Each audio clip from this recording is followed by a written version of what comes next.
बिस्मिल्लाहिर्रहमानिर्रहीम, अस्सलाम वालेकुम। चलिए जी स्टार्ट करते हैं। 3 से 4 मिनट वेट हम कर चुके हैं। तो चलें। अब हम सीक्वेंस एंड सीरीज़ और उसके साथ साथ जो है वो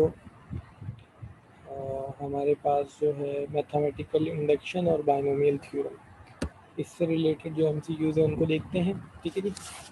या चलें साथ साथ जो फिर हमारे पास परमुटेशन कॉम्बिनेशन के हैं उनको भी देख लेंगे। प्रोबेबिलिटी तो एक्सक्लूडेड है हमारे सिलेबस में से। तो पहले अगेन जो पास पेपर में हमारे पास एमसीक्यूज़ आए हुए हैं उनको देख लेते हैं। सॉरी, जो प्रीलिम्स पेपर के उनको देख लेते हैं, फिर पास पेपर वाले भी हम देख लेंगे। ठीक है जी। ऑलमोस्ट ये सारे ही हमारे पास जो है वो हो जाएंगे इसमें से। तो चलिए अब ज़रा मार्क करते रहिएगा जो भी हो इसमें से। हमारे पास जो है वो 9 है। Geometric sequence cannot have this as its first term. Geometric sequence की कौन सी टर्म जो है उसकी फर्स्ट टर्म नहीं हो सकती? Basically zero. देखिए ज़ीरो जो है ना, फर्स्ट नहीं, ज्योमेट्रिक सीक्वेंस की कोई सी भी टर्म ज़ीरो नहीं हो सकती। ये ध्यान में रखिएगा। ज्योमेट्रिक सीक्वेंस की जीपी की कोई भी टर्म ज़ीरो नहीं हो सकती। क्यों? क्योंकि हमें ज्योमेट्रिक सीक्वेंस जो है जब हम मल्टीप्लाई करते जाते हैं तो हमें नेक्स्ट टर्म मिलती है, मल्टीप्लाई करेंगे नेक्स्ट टर्म। अब कोई सी भी टर्म ज़ीरो नहीं हो सकती क्योंकि मल्टीप्लाई करने पे ज़ीरो तो आपको मिलेगा नहीं और फिर आगे भी ज़ीरो नहीं आएगा। तो हम ये भी कह सकते हैं कि फर्स्ट टर्म उसकी ज़ीरो नहीं होगी या कोई सी भी टर्म ज़ीरो नहीं होगी। तो ज्योमेट्रिक प्रोग्रेशन की कोई सी भी टर्म ज़ीरो नहीं होगी, ज़ीरो नहीं हो सकती। ठीक है ना जी, ये ख्याल रखिएगा। उसके बाद ये शायद हमने कल डिस्कस किया था, दोबारा से देख लेते हैं। An order set of a number, set of एक नंबर है, form according to a definite rule is called sequence. यानी नंबर जो है ना, जब वो किसी भी डेफिनेट रूल को फॉलो करते हुए जो है वो अगर उनका सीक्वेंस हमें दिया जाएगा तो ये जो है ना, ये मैं ढूंढ रहा था, वो जो है वो क्या कहलाएगा? वो फिर सीक्वेंस कहलाएगा। लेट सपोज 2 4 6 8 10 दो दो इसमें ऐड करते गए, या 2 4 8 16 टू टू से मल्टीप्लाई करते रहे, तो किसी भी डेफिनेट रूल को फॉलो करते हुए जो नंबर का नंबर्स हमें दिए जाएंगे तो वो सीक्वेंस कहलाता है। अच्छा, सेट नहीं होगा, ऑर्डर पेयर नहीं होगा। सीरीज में नंबर्स के दरमियान में ना प्लस या माइनस, बेसिकली हम कहते हैं प्लस, माइनस भी हो सकता है, माइनस को ब्रैकेट में करके बाहर प्लस लगा दें। तो सीरीज़ जो है वो नंबर्स के दरमियान में जब प्लस का साइन होता है तो उसको सीरीज़ कहते हैं, और अगर वैसे बीच में नंबर्स के दरमियान में कॉमा हो तो सीक्वेंस। तो जब नंबर्स का आपको एक पूरा जो है वो दिए जाएँ मल्टीपल नंबर्स, एक सेट ऑफ नंबर आपको गिवन हो, तो वो सीक्वेंस कहलाएगा। डेफिनेटली वो किसी रूल को फॉलो कर रहा होगा। Sequence of a function, sequence of function जो है वो क्या होगा? वो एन टू एन होगा, आर टू एन होगा, N to R, N to C, या सी टू एन। बेसिकली ये क्या है ज़रा देखिएगा। लेट सपोज हम यहाँ कुछ सीक्वेंस लिखते हैं ना। सपोज मैंने लिखा 1 3 5 7 एंड सो ऑन, ये हो गया। सपोज मैंने लिखा 2 4 8 16 एंड सो ऑन, ये भी एक सीक्वेंस है। सपोज मैंने एक सीक्वेंस लिखा, और सीक्वेंस हमारे पास जो है ना वो क्या है? वो है 1 और फिर आयोटा। ठीक है जी। और फिर -1, और फिर हमने जो है वो लिखा minus iota and so on, ये एक सीक्वेंस है। अब देखिए सीक्वेंस जो होता है ना वो क्या होता है? सीक्वेंस हमेशा होता है एन टू आर, अगर वो रियल नंबर का सीक्वेंस है, या सीक्वेंस हमारे पास होगा एन टू सी अगर वो कॉम्प्लेक्स नंबर का सीक्वेंस है। N to R, R to C, basically क्या होता है? पहला वाला जो है ना वो रिप्रेजेंट करता है पोजीशन को, कि first position, second, third, four, N की जगह 1 रखा पहली पोजीशन, 2 रखा दूसरी पोजीशन, 3 रखा तीसरी पोजीशन। और दूसरा रिप्रेजेंट करता है ट्रम को। फर्स्ट जो है वो पोजीशन को रिप्रेजेंट करता है, और सेकंड जो रिप्रेजेंट करता है ना वो ट्रम को रिप्रेजेंट करता है, उस पोजीशन वाली ट्रम को। एन की जगह 1 रखा तो पहली ट्रम, 2 रखा तो दूसरी ट्रम, 3 रखा तो तीसरी ट्रम। अब ये जो है ना ये रियल नंबर होगा। यानी यहाँ पे जो भी नंबर होगा रियल होगा, वो पॉइंट वाला भी हो सकता है, बगैर पॉइंट वाला भी हो सकता है। एक सीक्वेंस हम ये लिख दें 1, 1/2, 1/4, 1/8 एंड सो ऑन। अब एन, ये तो हमेशा एन ही रहेगा। टर्म जो पोजीशन है ना, वो तो नेचुरल नंबर में ही होगी, पहली टर्म, दूसरी टर्म, तीसरी टर्म, पोजीशन पहली, दूसरी, तीसरी, चौथी, पांचवी, तो ये तो नेचुरल नंबर होगी। जो ट्रम है ना, वो रियल नंबर है, या तो पॉइंट वाली होगी या बगैर पॉइंट वाली होगी। अच्छा, ऐसा भी हो सकता है कि ट्रम्स हमें कॉम्प्लेक्स फॉर्म में गिवन हो, ये एक सीक्वेंस है, कॉम्प्लेक्स नंबर की सीक्वेंस है, बट पोजीशन वही है, first term, second term, third, fourth, fifth and so on, ये एन ही होगा। तो हमेशा किसी भी सीक्वेंस में जो है ना, सीक्वेंस एक फंक्शन कहलाता है जो कि एन टू आर या आर टू एन कहलाता है। पहला रिप्रेजेंट करता है किसको? पहला रिप्रेजेंट करता है उसकी पोजीशन को, first, second, third, fourth, fifth, six, और ये रिप्रेजेंट करता है ट्रम को, उस पोजीशन पे जो ट्रम लिखी हुई है। अब वो आइदर रियल ट्रम हो या कॉम्प्लेक्स ट्रम हो, और पोजीशन जो है ना वो हमेशा नेचुरल नंबर में होगी, first term, second term, first position वाली, second, third, fourth, fifth and so on. ठीक है जी। अच्छा जी, उसके बाद है द प्रोबेबिलिटी। तो प्रोबेबिलिटी तो छोड़ दें, प्रोबेबिलिटी हमारे उसमें है ही नहीं, हमारे सिलेबस में ही नहीं है। नेक्स्ट हमारे पास जो है ना वो क्या है? नेक्स्ट हमारे पास जो है वो है 1 का क्यूब, 2 का क्यूब, 3 का क्यूब टिल 10 का क्यूब। दो काम हो सकते हैं, कैलकुलेटर निकालें और ये 10 नंबर है, आपके पास अच्छा वाला कैलकुलेटर है, इनका क्यूब करें और इसका जो भी आंसर निकले। दूसरा क्या हो सकता है? 1 का क्यूब, 2 का, 3 का, 1, 2, 3, 4, 5, 6, ये n को रिप्रेजेंट करेगा ना, और इसका क्यूब है तो आपने क्यूब कर दिया, n का क्यूब। अब समेशन ऑफ n का क्यूब, फॉर्मूले याद है कि क्या थे? अगर मैं यहाँ जरा साइड पे वो फॉर्मूले लिख दूँ, तो समेशन ऑफ n जो था वो इक्वल था n into n minus one, n N plus one divided by two, n into N plus one divided by two. ठीक है। समेशन ऑफ एन स्क्वायर था किसके इक्वल था? N into N plus one और two N plus one divided by N into N plus one. अरे यार क्या हो गया, मुझे ही फॉर्मूले याद नहीं आ रहे, कोई बताएगा क्या था? N into N plus one, N into N plus one divided by two, N into N plus one, N into N plus one, two N plus one divided by two था, क्या था? सॉरी, मेरे जहन से स्किप हो गया। Summation of N cube था, समेशन ऑफ एन का स्क्वायर, ये N into N plus one. Sorry, बताएं, बुक है किसी के पास? जरा बुक में से देख के बताइए। अच्छा, स्टूडेंट भी आए भी हैं, सिर्फ 11 स्टूडेंट हैं। चलिए, तो हम यहाँ पर बात ये कह रहे थे कि समीशन ऑफ एन जो है वो हमारे पास होगा N into N plus one divided by two, और इसी तरीके से समीशन ऑफ एन स्क्वायर है N into N plus one, two N plus one divided by two, नहीं, सिक्स डिवाइडेड बाई सिक्स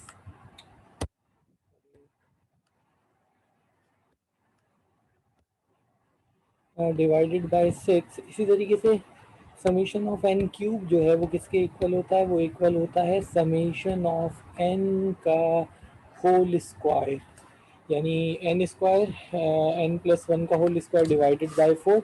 और एक हम और यूज़ करते हैं which is summation of N naught, जो कि एन के इक्वल है। ठीक है ना जी, तो ये आपको फॉर्मूले जो है वो याद होने चाहिए। तो यहाँ देखिएगा, ये एन को रिप्रेजेंट करता है, एन का क्यूब है, समेशन है, तो ये समेशन ऑफ एन का क्यूब होगा।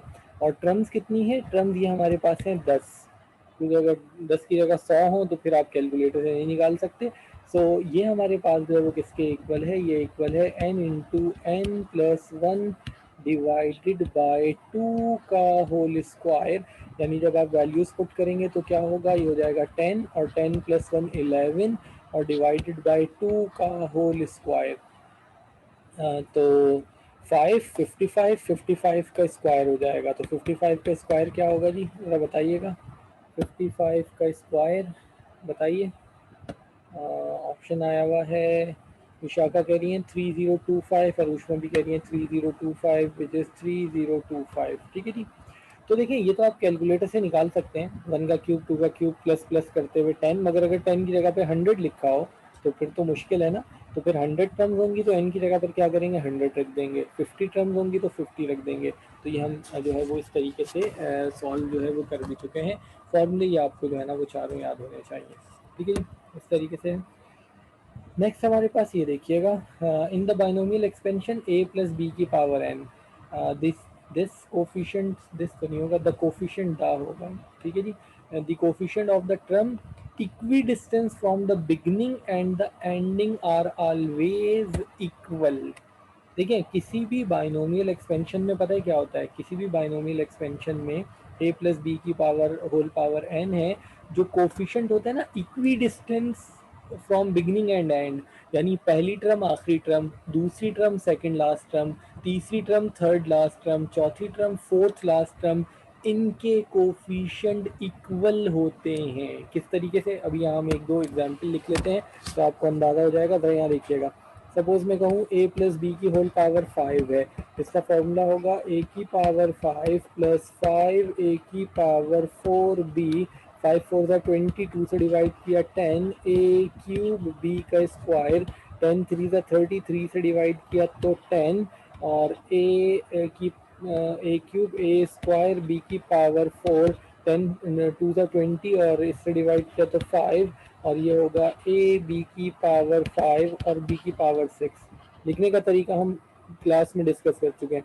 Late suppose a plus B की होल पावर 6 है, तो ये होगा a की पावर 6 प्लस 6 a की पावर 5b, 6 5 30 और 2 से डिवाइड किया तो 15, और ये होगा a की पावर 4 b का स्क्वायर, 15 4 का 60 और 3 से डिवाइड किया, 60 को 3 से डिवाइड किया तो क्या आएगा जी, 60 को 3 से डिवाइड किया 3 2 जा तो 20 होगा a, और b ए क्यूब b की पावर कितनी होगी, b की पावर 3 हो जाएगी, 20 3 जा 60 और 60 को 4 से डिवाइड किया, पहला दूसरा तीसरा चौथा, 60 को 4 से डिवाइड किया, 64 से तो डिवाइड होता नहीं, होता है 15 आएगा ना, तो ये हो जाएगा 15, और ए स्क्वायर बी की पावर 4, किसी ने कुछ बताया 15 बताया रूशमा ने, और इसी तरीके से 15 को 2 से 30 और इससे डिवाइड किया तो 6, ए बी की पावर 5 और बी की पावर 6। अब देखिए इक्वी डिस्टेंस टर्म ना, ये पहली टर्म ये आखिरी टर्म मिडल से इक्वल डिस्टेंस पर है। इसी तरीके से ये देखिएगा, ये हमारे पास जो है एक मिनट, ये दूसरी टर्म का कोफिशिएंट, ये सेकंड लास्ट टर्म का कोफिशिएंट। इसी तरीके से देखिएगा, ये हमारे पास जो है तीसरी टर्म का कोफिशिएंट और ये थर्ड लास्ट का। तो देखिए पहली का कोफिशिएंट 1 आखिरी का 1, दूसरी का 5 आखिरी से दूसरी का 5, तीसरी का 10 कोफिशिएंट लास्ट से 3 का 10 कोफिशिएंट। इसी तरीके से देखें इसका कोफिशिएंट 1, इसका कोफिशिएंट 1, ठीक है। अच्छा जी अब जरा देखिएगा, सेकंड टर्म का कोफिशिएंट 6, सेकंड लास्ट का कोफिशिएंट 6। इसी तरीके से देखिएगा थर्ड का कोफिशिएंट गड़बड़ हो गई, थर्ड का कोफिशिएंट थर्ड का कोफिशिएंट 15, थर्ड लास्ट का 15। तो मिडल से इक्वी डिस्टेंस ये मिडल है, इधर उधर चले जाएं या इधर उधर से देखें, इनके कोफिशिएंट इक्वल होते हैं। तो यहाँ पर वही कहा जा रहा है, the binomial expansion a plus B की whole power n, the coefficient of the term equidistant from beginning and end, beginning और एंड से जो इक्वल डिस्टेंस पर है ना, वो जो कोफिशिएंट होते हैं वो क्या होते हैं, वो हमेशा इक्वल होते हैं। 1 6 15 20 फिर 15 6 और 1, तो कोफिशिएंट इस तरह बढ़ते हैं और इस तरह कम होते हैं। तो ये यहाँ पर कहा जा रहा है, ठीक है जी। चलिए उसके बाद ये डिस्टेंस, ये सर्किल, ये एंगल, ये हो गया, ठीक है ना जी। चले आगे चलते हैं, जहाँ जो चीज़ समझ में ना आए फौरी तौर पे पूछ लीजिएगा। Second, 6 true false questions can be answered in, 6 true fall के क्वेश्चन है, कितने तरीकों से आंसर दिया जा सकता है ट्रू फॉल। हमने इसका फॉर्मूला पढ़ा था, हमने कहा था कि हमारे पास होता क्या है, ऑप्शन हमेशा फिक्स होंगे, ऑप्शन हमेशा फिक्स होंगे, उसकी पावर होगी नंबर ऑफ डेटा या element. Let suppose true fall के क्वेश्चन है, ट्रू फॉल्स का मतलब है दो ऑप्शन है, 6 क्वेश्चन है, 2 की पावर 6 यानी कि 64। अगर 10 क्वेश्चन होंगे तो 2 की पावर 10, अगर 4 क्वेश्चन होंगे तो 2 की पावर 4। हमने कहा अगर एक डाई रोल किया तो कितने रिजल्ट्स आएंगे, ऑप्शन फिक्स हैं, 6 की पावर 1 6 आएंगे, 1 आएगा, 2 आएगा, 3 4 5 6। अगर दो डाई रोल हुए तो 6 की पावर 2 36 रिजल्ट्स होंगे, हमने सेट्स भी बनाए थे ना। अगर एक कॉइन टॉस हुआ 2 की पावर 1, दो कॉइन टॉस हुए 2 की पावर 2। तो ऑप्शन हमेशा फिक्स रहेंगे, कॉइन के दो ऑप्शन होते हैं, डाई के 6 ऑप्शन होते हैं, छक्के के, ट्रू फॉल्स के क्वेश्चन के दो ऑप्शन होते हैं, एमसीक्यूज नॉर्मली 4 ऑप्शन होते हैं, अदरवाइज वो आपको बता देगा कि मल्टीपल चॉइस क्वेश्चन के कितने ऑप्शन हैं। तो ऑप्शन की power number of data very करता है। तो ये हमारे पास जो रिजल्ट इसका होगा वो क्या होगा, 64 होगा। ठीक है जी। उसके बाद फिर देखिएगा, the total number of term in the expansion. किसी भी एक्सपेंशन में टोटल नंबर ऑफ टर्म्स कितनी होती हैं, जितनी पावर है उसमें 1 ऐड कर देते हैं। जितनी भी पावर है, जो भी हमारे पास पावर है उसमें हम क्या करेंगे, उसमें हम 1 ऐड कर देंगे। जो हमारे पास पावर है उसमें 1 ऐड कर देंगे। अगर हमारे पास जो है होल पावर 10 है तो नंबर ऑफ टर्म्स कितनी आएंगी, नंबर ऑफ टर्म्स हमारे पास 11 आएंगी। अगर हमारे पास पावर जो है वो n है तो नंबर ऑफ टर्म्स n+1 होगी। अगर पावर 2n-1 है तो एक बढ़ा देंगे, इसमें 1 ऐड करेंगे तो 2 के आएगा। यहाँ देखिए ना, हमारे पास होल पावर 5 थी, नंबर ऑफ टर्म्स कितनी है, 1 2 3 4 5 6। अगर पावर 6 है तो 1 2 3 4 5 6 7। नंबर ऑफ टर्म जो है ना वो एक हमेशा ज़्यादा आती है, n पावर होगी तो नंबर ऑफ टर्म्स होंगी n+1। अगर 2 के-1 पावर है तो नंबर ऑफ टर्म्स हो जाएंगी 2 के-1 में 1 ऐड किया 2 के। अच्छा, अगर पावर फ्रैक्शन में हो या पावर नेगेटिव हो तो फिर उस सूरत में नंबर ऑफ टर्म्स कितनी होंगी, इनफाइनाइट। अगर पावर फ्रैक्शन में है, अगर पावर नेगेटिव है तो फिर नंबर ऑफ टर्म्स होती हैं इनफाइनाइट, हमें पता है। ठीक है ना, फिर हम 2 3 4 टर्म निकाल के डॉट डॉट डॉट लगा देते हैं, ये हम सब कर चुके हैं। चलिए जी, उसके बाद ये देखिएगा NC8 बराबर है NC12, तो n क्या है। तो देखिए, अगर हम इसे प्रॉपर सॉल्व करें ना तो इसमें लगेगा बहुत ज़्यादा टाइम। अगर हम इसे प्रॉपर सॉल्व करें तो वो फिर कॉम्बिनेशन का फॉर्मूला यहाँ भी वहाँ भी, फिर पूरा सॉल्व करेंगे, सॉल्व करके फिर n की वैल्यू निकालेंगे। ये शायद पेपर में भी आया है, ये अक्सर एप्टीट्यूड टेस्ट में या इस तरह के टेस्ट वगैरह में इस तरह का क्वेश्चन आता है। इसे सॉल्व करने का सबसे आसान तरीका पता है क्या है, ऑप्शन है 24 8 और 12, ऑप्शन रख के देख लें।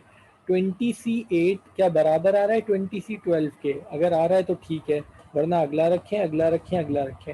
अब मसला ये है कि n हमेशा जो है ना इससे ग्रेटर ही होगा, तो 4 तो हो नहीं सकता, 8 भी नहीं हो सकता, यहाँ तो हो सकता है यहाँ नहीं हो सकता, 8 12 से छोटा है, या तो 20 होगा या 12 होगा। अब कैलकुलेटर निकालें और चेक करें, 20C8 और 20C12 का आंसर चेक करें क्या इक्वल आ रहा है। अगर नहीं आ रहा तो इससे रख के देखें, 4C8 तो मैथ्स एरर आ जाएगा क्योंकि पॉसिबल ही नहीं है, n हमेशा जो है वो ग्रेटर होता है r से। तो ज़रा चेक करके बताइए जी, आंसर या तो 20 पे आएगा या 12 पे आएगा। अच्छा, बाय द वे 12 पे भी नहीं आएगा, 12 1 होता है, 12C8 कुछ और होगा, तो आंसर 20 पे आएगा। ज़रा चेक कीजिए, कैलकुलेटर आप सबके पास होना चाहिए। कैलकुलेटर में लिखिएगा 20, फिर सी का बटन प्रेस करें, मल्टीप्लाई डिवाइड पे है, एक पे परमोटेशन है और एक पे कॉम्बिनेशन है, और फिर आप 8 चेक करें, इसका जो भी आंसर आए, और फिर 20C12 का आंसर चेक करें। दो ऑप्शन आ चुके हैं, हफ्सा कह रही हैं इक्वल आ रहा है 20 पे, फरा उरूज भी कह रही हैं कि ऑप्शन ए है, तो आंसर 20 है। ठीक है ना जी। आंसर हमने कैसे फाइंड आउट किया, हमने वैल्यू निकाल के कैलकुलेटर से फाइंड आउट किया। अगर इक्वेशन बना के सॉल्व करेंगे तो अच्छा खासा लेंथी क्वेश्चन हो जाएगा। चलें, उसके बाद देखिएगा 11, in how many ways can 5 person be seated at a round table. 5 लोग हैं और राउंड टेबल के अराउंड में बैठ रहे हैं। कुछ याद आ रहा है जी, क्या था, n-1 का फैक्टोरियल। तो ये हमारे पास जो है वो क्या होगा, ये हमारे पास जो है n-1 का फैक्टोरियल या n-1 का फैक्टोरियल डिवाइडेड बाई टू भी होगा। तो n-1 का फैक्टोरियल नहीं, डिवाइडेड बाई टू नहीं होगा, वो तब होता जब हमारे पास डिस्टिंक्ट जो है वो, सॉरी, परमुटेशन होती है, सिस्टम मेरा थोड़ा सा वो हो रहा है। n-1 का फैक्टोरियल सिंपल। सो 5-1 का फैक्टोरियल ऑप्शन आ चुका है। विशाखा कह रही है 24, फरा कह रही है बी। तो ठीक है जी, 24 या बी। n-1 का मतलब है कि ये हमारे पास क्या हो जाएगा, ये हमारे पास हो जाएगा 5-1 का फैक्टोरियल, 4 का फैक्टोरियल, यानी 4 का फैक्टोरियल का मतलब है 24। बिल्कुल ठीक है जी, ऑप्शन होगा 24। ठीक है, हमने कहा था कि लोगों को राउंड टेबल के राउंड में बिठाएं, या हम जो है वो क्या करें, ठीक है जी, नबिया ने भी आंसर दिया, या हम जो है वो क्या करें, टेबल के ऊपर बीड्स को जो है वो फॉर्म करें। तो n-1 का फैक्टोरियल, गार्लैंड बना रहे हैं, नेकलेस बना रहे हैं, की रिंग में कीज डाल रहे हैं, तो n-1 का फैक्टोरियल डिवाइडेड बाई 2, ये बात हुई थी। ठीक है जी, नेक्स्ट देखिएगा, नेक्स्ट हमारे पास है इफ के 2k+1 और 4k-1 are in A P then K find करना है। ठीक है जी, कुछ याद है एपी में हमारे पास क्या था, एपी में हमारे पास बीच वाली टर्म जो है वो क्या होती है, वो अरिथमेटिक मीन होती है। और अरिथमेटिक मीन किसके इक्वल था, अरिथमेटिक मीन था a plus B divided by 2। पहली और आखिरी को ऐड करके 2 से डिवाइड कर देते हैं, तो अरिथमेटिक मीन। अगर ये तीनों टर्म्स एपी में हैं तो उस सूरत में हमारे पास जो बीच वाली टर्म है विच इज 2k+1, वो बराबर होगी first plus last divided by 2। बीच वाली टर्म अरिथमेटिक मीन 2k+1, वो इक्वल होगा a plus B divided by 2, first plus last divided by 2। तो इस 2 को उठाकर यहाँ ले जाएं तो ये हो जाएगा 2 2 4k+2, और 4k ये हो जाएगा 5k-1। सो ये यहाँ और वो वहाँ, 4k यहाँ आकर माइनस होगा, k बचेगा, 1 वहाँ जाकर ऐड हो जाएगा। So k is equal to 3, k is equal to 3, this is 3। ठीक है ना जी। अरिथमेटिक मीन क्या होगा, अरिथमेटिक मीन, अरिथमेटिक मीन होगा पहले और आखिरी को ऐड करके 2 से डिवाइड किया। अरिथमेटिक मीन होगा a plus B divided by 2, a plus B divided by 2। Geometric mean होगा रूट ए बी, और हार्मोनिक मीन होगा 2ab over a plus B. हम पास पेपर में देखेंगे 2 3 4 दफ़ा आ चुका है। ए और बी का harmonic mean 2ab over a plus B, P और क्यू का harmonic mean P 2 times of P Q divided by P plus Q. तो इस तरह जो है वो दे के कई दफ़ा हमसे मीन पूछा जा चुका है। चलिए जी, नेक्स्ट देखिएगा, the geometric mean between 2 iota and 8 iota. 2 iota और 8 आयोटा के दरमियान में ज्योमेट्रिक मीन तो क्या था जनाब, ज्योमेट्रिक मीन, ज्योमेट्रिक मीन अभी हमने बात की कि दोनों को मल्टीप्लाई कर देंगे रूट में। अच्छा, हमने बात की थी कि जब आपसे कभी भी क्वेश्चन में कभी भी पूछा जाए ज्योमेट्रिक मीन क्वेश्चन में यूज़ करता हो तो रूट ए बी, रूट में दोनों को मल्टीप्लाई करते हैं। बट हमने कहा था अगर आपसे एमसीक्यूज में पूछा जाएगा तो प्लस माइनस ए बी, जो ज्योमेट्रिक मीन है ना वो क्या है, दो नंबर्स के दरमियान में plus minus root A B, plus minus, क्योंकि ज्योमेट्रिक मीन प्लस में भी हो सकता है माइनस में भी हो सकता है। वैसे हम क्वेश्चन में यूज़ कर रहे थे तो सिर्फ प्लस ले रहे थे, otherwise plus minus A B, तो यहाँ पर आएगा प्लस माइनस। अच्छा जी, 2 8 16 और आयोटा स्क्वायर, 16 आयोटा स्क्वायर, तो 16 आयोटा स्क्वायर का मतलब है 16 का रूट 4, आयोटा स्क्वायर का iota. So plus minus 4 iota, सिर्फ प्लस 4 आयोटा, सिर्फ माइनस 4 आयोटा नहीं, प्लस माइनस 4 आयोटा। ठीक है जी, ख्याल रखिएगा। तो ज्योमेट्रिक मीन जो हमारे पास है वो क्या होगा, ज्योमेट्रिक मीन हमारे पास होगा plus minus root A B. ठीक है जी, आगे चलें, ये नहीं है, ये भी नहीं है, चलें। अच्छा, अब ये देख लीजिएगा, ये हमारे पास जो है वो मैथमेटिकल इंडक्शन का हो सकता है एक्सप्रेशन, 4 की power n is greater then 3 की power n is true for, हमसे वो ये कह रहा है कि किस वैल्यू के लिए ट्रू है, फॉर इंटीजर वैल्यू n, किस वैल्यू के लिए ट्रू है। अगेन आपको चेक करना होगा, देखें यहाँ लिखा हुआ है n is greater than 2, n is greater than equal to 2, n is equal to 2, n is less than equal to 2, n की जगह 2 रख के देखें, क्या 4 की पावर 2 जो है वो ग्रेटर है 3 की पावर 2 से, बिल्कुल 16 ग्रेटर है 9 से, तो ये तो आ गया। मगर हो सकता है देखें n is greater than 2 not equal, but n equal n की वैल्यू 2 पे भी ग्रेटर है। अब n is greater than equal to 2 का मतलब है 2 रखें, 3 रखें, 4 रखें, 5 रखें, तो चेक कीजिए कि क्या हमारे पास 4 की पावर 3 ग्रेटर आता है 3 की पावर 3 से।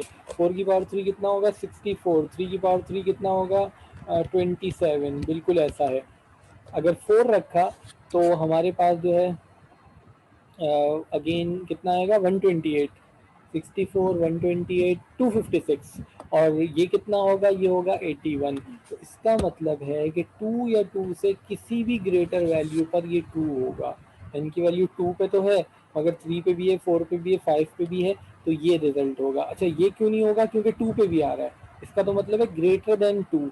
इक्वल टू नहीं आ रहा, मगर ये 2 पे भी ग्रेट ट्रू है, ये 2 पे भी ट्रू है, 2 से बड़ी वैल्यू पे भी ट्रू है, तो greater than equal to 2, less than तो है ही।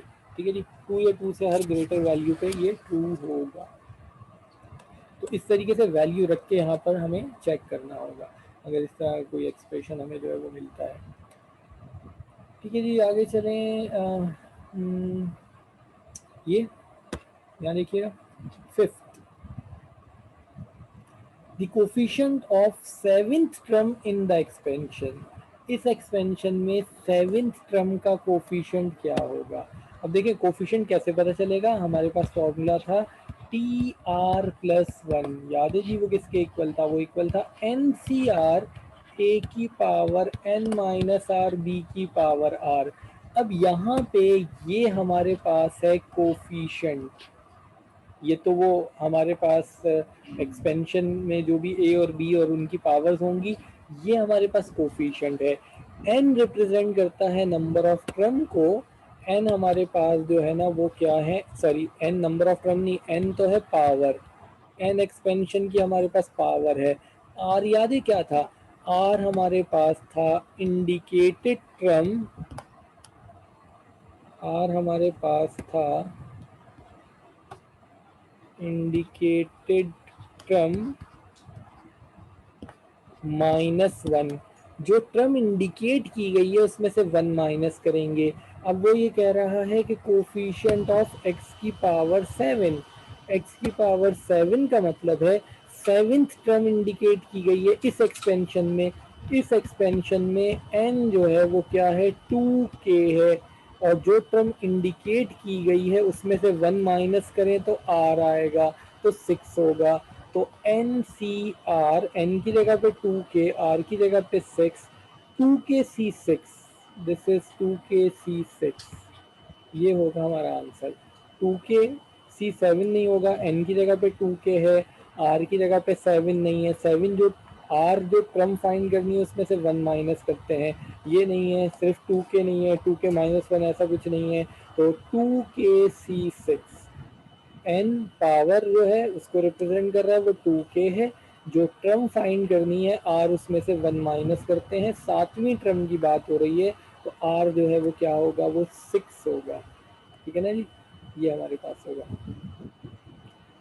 उसके बाद ये क्वेश्चन फिर वही आ गया, NC8 बराबर है NC12, और हमें पता है कि आपने बताया था कि n जो है वो क्या है 20 है, तो वैल्यू रख के जो है वो चेक कर लेंगे, वो हमारे पास 20 है।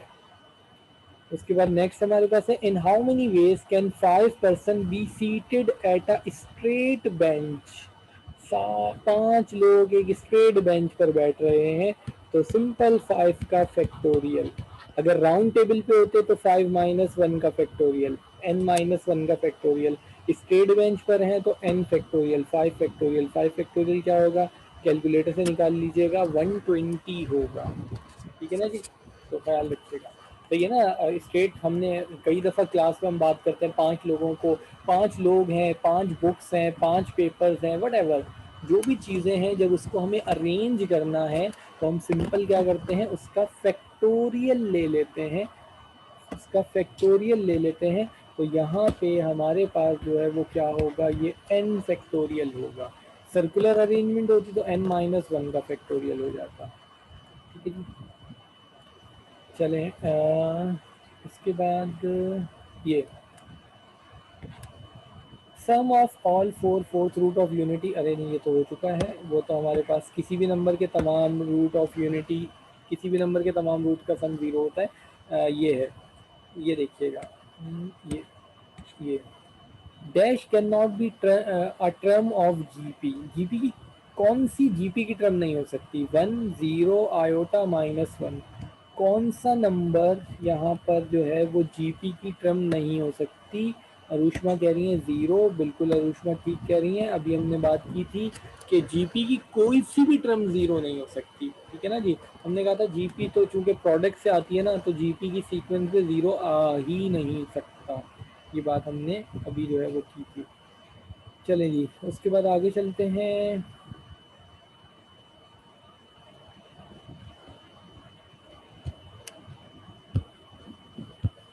क्या हो गया, सॉरी, वर्ड थोड़ा सा हैवी हो रहा है, इससे पहले भी चल रहा था तो इस वजह से। चलें, यहाँ पे एनेट ट्रम पूछी जा रही है, ज़रा देखिएगा। 3579 इसकी एनेट ट्रम पूछी जा रही है। तो 357 का मतलब है, 357 का मतलब है 2 ऐड किया, 3 में 2 ऐड किया, 5 5 में 2 ऐड किया, 7 7 में 2 ऐड किया, 9। हमने कहा था हम क्या करेंगे, 2n लिख देंगे, यही बात हुई थी। हमने बहुत सारी जो है वो सीक्वेंस की जर्नल टर्म फाइंड की थी, जो भी डिफरेंस आ रहा होता है उसको लिख दिया। अब n की जगह पर 1 रखने पे पहली टर्म चाहिए, n की जगह पे 1 रखा तो 2 आ रहा है, मगर पहली टर्म तो 3 है, तो क्या करेंगे, हमने कहा था 1 ऐड कर देंगे। n की जगह 1 रखा, 2 1 2 और 1 3, पहली टर्म 3, बाकी सब भी सही होंगी, चेक कर लें।